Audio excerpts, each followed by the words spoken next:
Il est vraiment doué. As-tu entendu la nouvelle?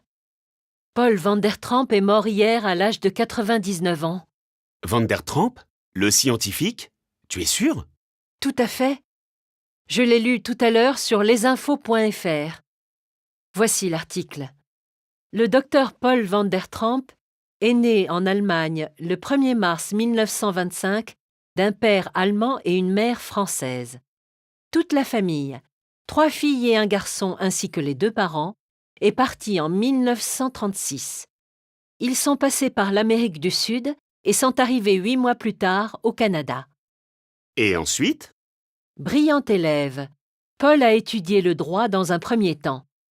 Il est entré à l'université à l'âge de 17 ans et il est sorti 2 ans plus tard avec une licence en poche. En moins de 5 ans, il a obtenu sa maîtrise et son doctorat. Il est devenu ensuite un des plus jeunes avocats du pays, spécialisé dans les droits de l'homme. Il est vraiment doué.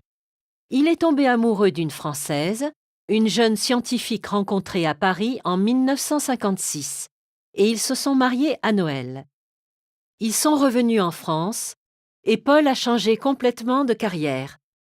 Il n'est pas retourné à la fac, mais est allé dans une grande école à Lyon. Le docteur et Madame van der Tramp sont montés ensemble à Paris, où ils sont restés pendant une trentaine d'années. Ils ont travaillé sans cesse, tous les jours et toutes les semaines, à inventer des médicaments. Le docteur van der Tramp est tombé malade soudainement et il est mort peu de temps après. 1984.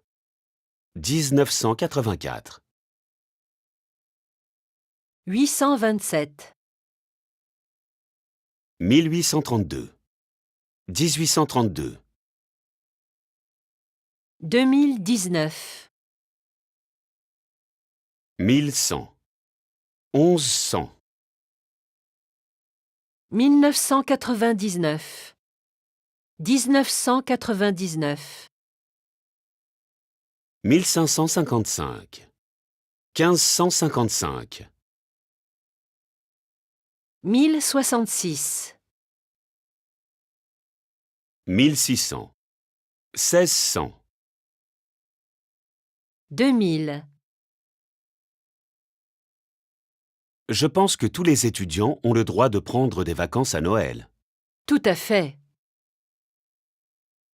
Elle a étudié le droit et elle est devenue l'une des plus jeunes avocates de France.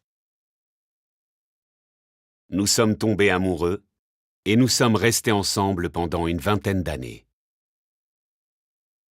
Avez-vous entendu la nouvelle? La comédienne Jeanne Morteau est morte à l'âge de 92 ans.